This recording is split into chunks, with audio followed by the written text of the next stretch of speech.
10 and the quarterbacks that are in this class, how much movement do you kind of expect going into that kind of group of picks? Yeah, I think there's a lot of good quarterbacks. It's a quarterback league, and so our assumption is these talented guys. We're not in that market, so hopefully they all go. To be honest with you, but they're talented enough to go, and we do our work on them just like we do our work on every player in the draft. And these are talented guys at the top of the draft, and I think there's gonna be a lot of competition. Today, I'm going to be answering some of your questions. Something absolutely wild is happening in Philadelphia right now, and if you're not paying attention, you're missing one of the most fascinating stories of this entire NFL player season. that I've drafted in your career. Howie Roseman, no chance. Eagles general manager, who's been praised as one of the smartest minds in football, just went on an unprecedented so many good people and so many good players in Philadelphia. Asking the same question: is this genius-level maneuvering, or is this straight-up panic mode from the defending Super Bowl champion that's watching their defense crumble in real time? 3 trades in 6 days. Let that sink in for a moment. While other general managers were sitting in their offices contemplating their next move, Howie was on his phone wheeling and dealing like it was draft night on steroids. Jalen Phillips from the Dolphins, Jair Alexander from the Ravens, Michael Carter from the Jets, all acquired in less than a week. And here's the kicker that should have every football fan's attention. He's reportedly not done yet.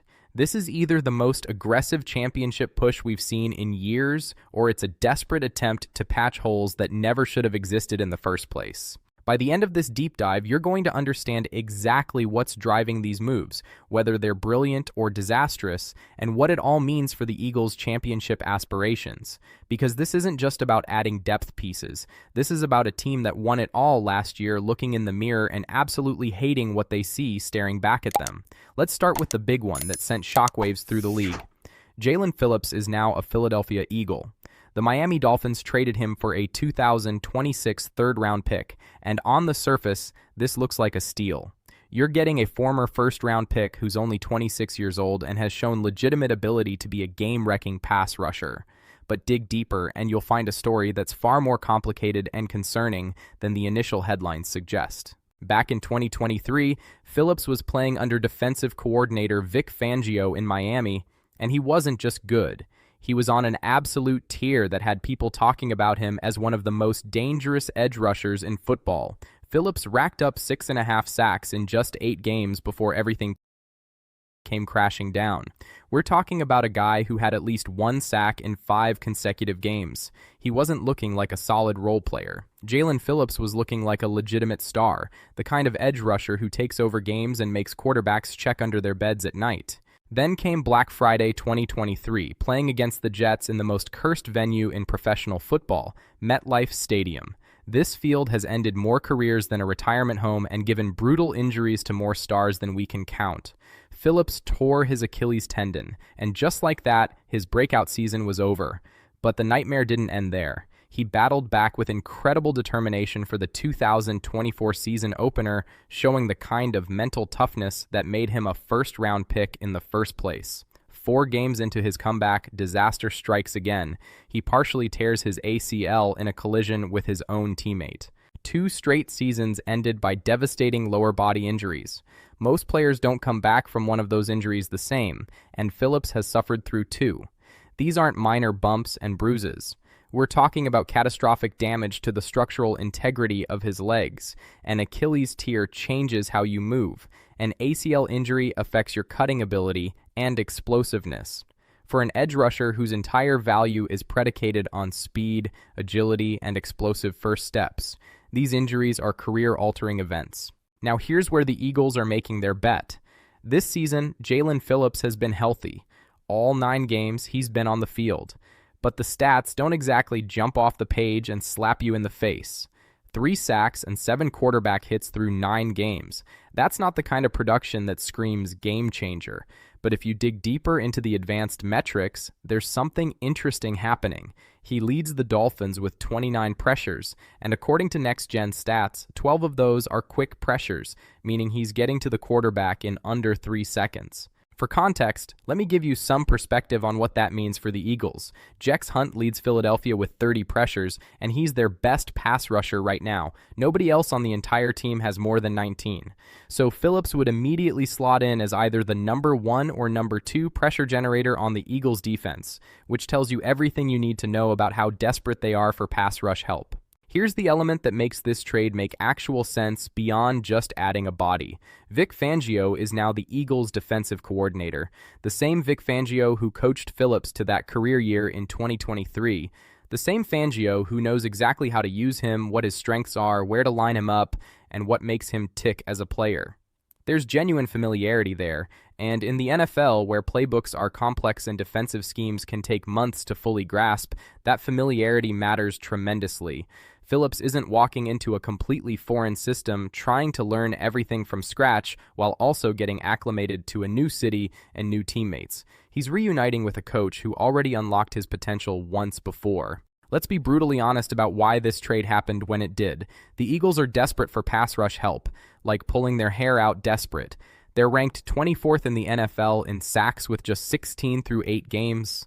That's absolutely embarrassing for a team trying to repeat as Super Bowl champions. That's the kind of production you expect from a rebuilding franchise, not from the team that just won it all. And it's not like they didn't see this catastrophe coming. Josh Sweat walked away in free agency and signed a massive deal with the Arizona Cardinals, where he already has 5 sacks in 7 games. Milton Williams left too, and he's thriving in New England with 3.5 sacks. Then Zadarius Smith, who they brought in specifically to help fill that void, suddenly retired last month. Just walked away from football. They literally had to convince Brandon Graham to come out of retirement just so they could have enough bodies to field a defensive line. The craziest part of this entire Phillips acquisition is that Vic Fangio reportedly pushed hard for this trade. He wanted Phillips specifically. He went to Howie Roseman and made it clear that this was the move to make. When your defensive coordinator is actively lobbying for a player, that's telling you something significant. Fangio has seen thousands of players throughout his legendary coaching career. He knows what works in his system and what doesn't. If he's willing to stake his reputation on a guy who's coming off 2 catastrophic injuries, that should carry weight. Now let's pivot to the trade that has everyone scratching their heads. Jaire Alexander. The Eagles sent a 2026 6th-round pick to the Ravens for Alexander and a 2027 7th-round pick. On paper, you're getting a former All-Pro cornerback who made the Pro Bowl twice and was legitimately one of the best corners in the entire league during his prime. But here's the massive problem that nobody wants to talk about. Jaire Alexander hasn't been in his prime for a very long time, and his recent history suggests he might never get back there. Let me paint you a picture of just how catastrophically bad things got in Baltimore, because this story is genuinely shocking. Alexander signed a 1-year deal worth up to $6 million with the Ravens back in June after the Green Bay Packers released him. The Packers, the team that drafted him 18th overall in 2018, the team that believed in him enough to give him a 4-year, $84 million extension in 2022, just let him walk away. They reportedly offered him a restructured deal with a pay cut, but negotiations fell apart, so they cut him loose entirely. Fast forward to Baltimore, and it was an unmitigated disaster from day one. Alexander was a healthy scratch for 5 of Baltimore's 8 games this season. 5 games where he wasn't injured, wasn't suspended, wasn't dealing with a personal emergency. He just wasn't good enough to dress for the game. Let that truly sink in for a moment. A 2-time All-Pro cornerback who you signed in the offseason with hopes of upgrading your secondary can't even make it onto the field. The coaching staff looked at him in practice every single day and decided they were better off with other options. In the 2 games he actually did play, Week 1 against Buffalo and Week 5 against Cincinnati, he was absolutely terrible. He played 61 defensive snaps total and allowed 5 catches on 5 targets for a passer rating of 118.8 when targeted. Pro Football Focus, which watches every snap of every game and grades players based on their performance, gave him a 36.9 defensive grade and a 31 coverage grade. Those aren't just below-average numbers. Those are legitimate backup-level numbers that suggest he shouldn't be starting for any NFL team. The Ravens were so completely done with him that they traded him on a Saturday, which almost never happens in the NFL. Teams are usually deep into game planning on Saturdays, focused entirely on their upcoming opponent. But the Eagles were on their bye week, and the Ravens had just played on Thursday night, so both teams had the bandwidth to get a deal done. Baltimore was thrilled to dump his salary and get anything back, even if it was just a 6th-round pick that might not even make the roster. So this raises the obvious question that every Eagles fan should be asking. Why would Philadelphia want this guy? Why would they trade for a player who couldn't get on the field for one of the best defenses in football? Well, here's the counter-argument that the Eagles are banking on. When Alexander was healthy and motivated, he was genuinely elite. Back in 2020, he was Pro Football Focus's top-ranked cornerback with a 90.5 grade, the only corner above 90 that entire season. In the playoffs that year, he picked off Tom Brady twice on consecutive possessions in the NFC Championship game. He literally had more interceptions than receptions allowed during that postseason run. That's the type of game-changing playmaker he can be when everything clicks. But let's not sugarcoat the harsh reality here. Alexander has played 16 or more games in just one of the last 4 seasons. Injuries have clearly derailed his career trajectory, and even when he's been healthy this year, he's been one of the statistically worst corners in professional football. The Eagles are essentially throwing a 6th-round pick at the wall and hoping something sticks.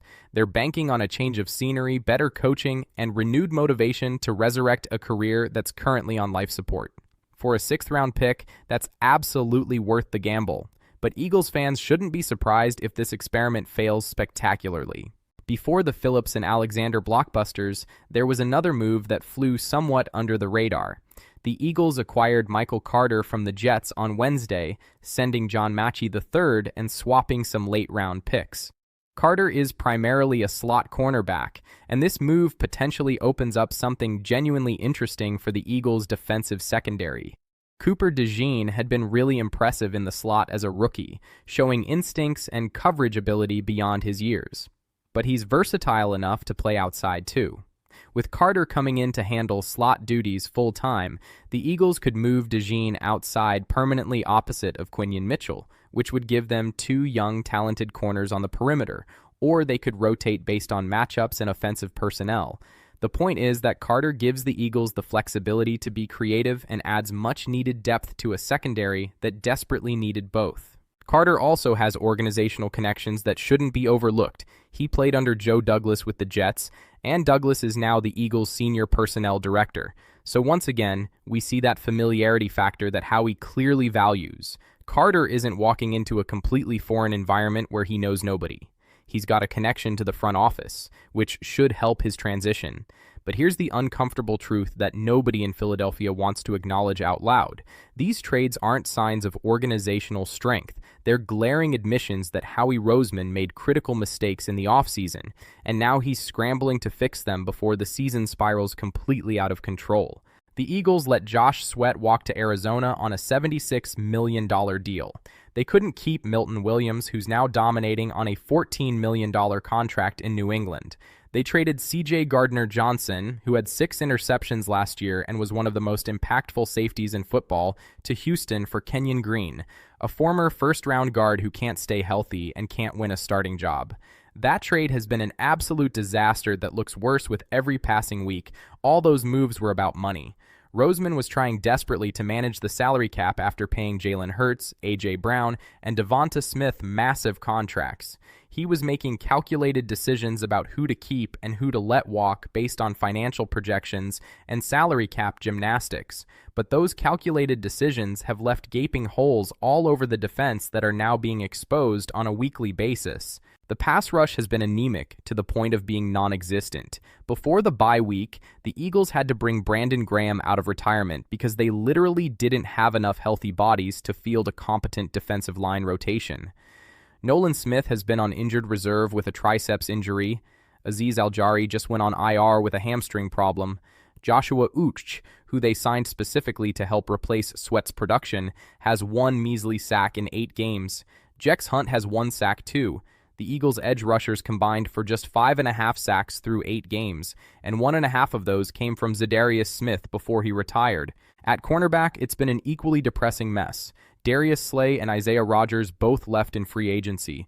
The Eagles signed Adoree Jackson to a one-year deal and drafted some young guys, but they haven't had a reliable number 2 corner opposite of Quinyon Mitchell all season long. The results speak for themselves. The Eagles went from the number 1 ranked pass defense in 2024 to 18th this season. That's a massive, franchise-altering drop-off that directly correlates to the personnel decisions made last offseason. So yes, these trades are absolutely panic moves, but here's the thing that makes them smart panic moves. Howie knows exactly what's at stake. The Eagles are 6-2. They're tied for the best record in the NFC. They're the defending Super Bowl champions with a roster built to win right now. Jalen Hurts is in his prime. Saquon Barkley is having another remarkable season that's putting him in MVP conversations. A.J. Brown and Devonta Smith are one of the best receiver duos in football. You absolutely cannot waste this championship window with a defense that can't get pressure or cover anybody. Now, you might be thinking that all this aggressive trading must be gutting the Eagles' future draft capital, right? Surprisingly, no. After all these trades, the Eagles still have 8 picks in the 2026 draft. They have both of their own picks in rounds 1, 2, 4, and 5, plus an extra third rounder from the Jets as part of the Hassan Reddick disaster from last year. Remember, the Jets gave up a third-round pick for Reddick, and he was such a headache and held out so long that they basically gave him away for free. That Jets third rounder is now Eagles property, and since New York is terrible this year, it's going to be a high third rounder that's essentially worth a second round pick. Plus, the Eagles are expected to receive 3 compensatory picks for losing Milton Williams, Josh Sweat, and Matt Becton in free agency, so they could realistically have 11 total picks in next year's draft. That's how Howie operates. He makes splashy trades that look aggressive on the surface, but he's always thinking 3 moves ahead like a chess grandmaster. He's not mortgaging the future. He's strategically using the assets he stockpiled to go all in right now while keeping enough picks to reload next year. I have to admit something that's difficult for me to say as a Dallas Cowboys fan. There's no better team in the entire NFL at managing their roster than the Philadelphia Eagles. Howie Roseman has made a career out of being aggressive at the trade deadline, and sometimes it works brilliantly. Acquiring Jay Ajayi in 2017 helped them win their first Super Bowl in franchise history. But sometimes it doesn't work at all. Golden Tate in 2018, Jennard Avery in 2019, Robert Quinn in 2022, Kevin Byard in 2023. All those trades were complete duds that contributed nothing meaningful. The difference this time is that the Eagles don't really have a choice. They're not some up-and-coming team building for the future. They're not a fringe playoff team hoping to sneak in as a wild card. They're the defending Super Bowl champions, and they're watching their defense fall apart in real time. The pass rush can't get home. The secondary has been shaky at best, and Vic Fangio has been forced to blitz at a much higher rate than he wants to because the front four simply can't generate pressure on their own. Fangio's blitz rate jumped from 16% in Week 1 to 29% in Week 2 to 38% in Week 3, which was the 7th highest rate in the entire league that week. That's not his preferred style of defense at all. He wants to drop 7 defenders into coverage and let his front 4 win one-on-one matchups. But they haven't been winning those battles, so he's had to get creative and send extra rushers, which leaves the secondary vulnerable. Bringing in Phillips gives Fangio another legitimate pass rusher to work with. When Nolan Smith comes back from injured reserve, which could happen as soon as this week against Green Bay, the Eagles' edge rotation will suddenly be Phillips, Hunt, Nolan Smith, Graham, Ukch, and Patrick Johnson. That's dramatically deeper than it was just 2 weeks ago. And if Phillips can recapture even 70% of what he showed in 2023 under Fangio's coaching, that's a massive upgrade over what they currently have. The cornerback situation is trickier to evaluate. You've got Quinyon Mitchell, who's been excellent as a rookie and looks like a future star. You've got DeJean, who's been really good in the slot and shows tremendous potential. You've got Carter coming in potentially to take over slot duties full-time. And then you've got Alexander, Jackson, Keely Ringo, and Jaquan Bennett coming back from injured reserve, all fighting for that outside corner spot opposite of Mitchell. It's a chaotic mess of bodies and egos, but at least there's depth and competition. If one of them gets hot and starts playing at a high level, that's great. If not, you've got multiple other options to try. What I absolutely love about this storyline is that the Eagles play Green Bay on Monday Night Football in Week 10. So Jair Alexander gets to face off against the team where he spent his prime years for 7 seasons. That's going to be incredibly emotional for him, and you better believe he's going to be extra motivated to prove that the Packers made a mistake letting him go. Whether he can actually back that up with his play remains to be seen, but the narrative writes itself. So the million-dollar question: are these trades actually going to work? Honestly, nobody knows for certain. Phillips has the talent, but he's coming off 2 devastating injuries that have robbed him of nearly 2 full seasons. Can he stay healthy for 17 games plus playoffs? Can he produce at anywhere near the level he did in 2023? Those are completely legitimate questions without clear answers. Alexander has even bigger question marks hovering over him. The guy couldn't get on the field in Baltimore. What makes anyone think he's suddenly going to rediscover his all-pro form in Philadelphia? Maybe it's the coaching. Maybe it's motivation. Maybe it's just being in a different environment. Or maybe he's just done as an elite player and this experiment fails miserably. But here's the thing that makes these calculated risks worth taking.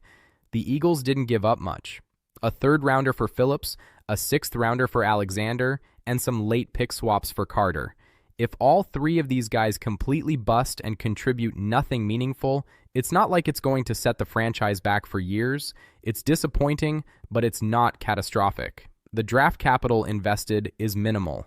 However, if even one of them hits, if Phillips stays healthy and gives them 6 to 8 sacks down the stretch, or if Alexander somehow finds his Pro Bowl form again and locks down his side of the field, these trades could legitimately be the difference between winning the NFC and going one and done in the playoffs. That's the high-stakes gamble that Howie's making. He's betting that at least one of these reclamation projects is going to pay off in a meaningful way. And given where the Eagles currently are as an organization, defending champions with an elite quarterback, stacked offense, and a defense that desperately needs help, it's absolutely a bet worth making.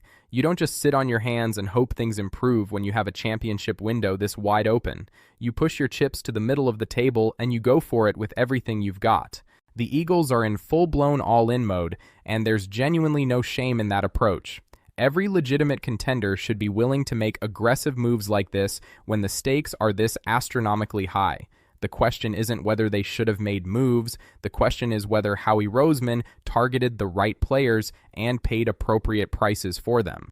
We won't know the real answer to that until January and February when the playoffs start and we see how these guys perform under pressure. But we do know this with certainty. The Eagles identified their 2 biggest weaknesses, edge rusher and cornerback, and they attacked both positions aggressively. They brought in players with existing connections to their coaching staff. They didn't mortgage their future draft capital. They still have a full complement of picks next year, and they did it all during their bye week, giving these new acquisitions 2 full weeks to learn the playbook and integrate with their teammates before they even have to take a single snap. That's smart roster management even if the individual players don't pan out. That's recognizing your weaknesses and addressing them immediately rather than waiting until it's too late. That's what championship caliber organizations do when they identify problems. All right, now it's time for you to weigh in on this absolute madness. Drop a comment below and let me know. Do you think the Eagles made the right moves here, or are they just desperately grasping at straws trying to fix catastrophic mistakes from the offseason? Are Jalen Phillips and Jair Alexander going to resurrect their careers in Philadelphia, or are we watching 2 washed-up players fail spectacularly on a big stage? And most importantly, are the Eagles legitimate Super Bowl contenders, or is their defense too broken to fix mid-season? If this deep dive into the Eagles' aggressive trade deadline strategy entertained you or taught you something new, smash that like button right now. Subscribe to the channel if you haven't already, because we're breaking down every major NFL story with this level of depth and analysis. Hit that notification bell so you don't miss a single upload when more crazy trades inevitably happen. And if you made it all the way to the end of this video, do me a solid and drop "Go Eagles" in the comments if you think these moves make them favorites. Or "They're cooked" if you think this is desperation that won't work. I read every single comment, and I want to know where you stand on this controversy. Thanks for watching, and I'll catch you in the next one. The baseball world is about to explode, and the Philadelphia Phillies find themselves standing at the epicenter of what could be the most devastating offseason earthquake in franchise history. While fans are still nursing their wounds from another playoff disappointment, a dangerous predator has emerged from the shadows of the American League East, ready to rip the very heart out of Citizens Bank Park. The Boston Red Sox, flush with cash and desperate to reclaim their throne, have set their sights on not one but two of Philadelphia's most beloved stars, and what happens next could determine whether the Phillies remain championship contenders or collapse into irrelevance.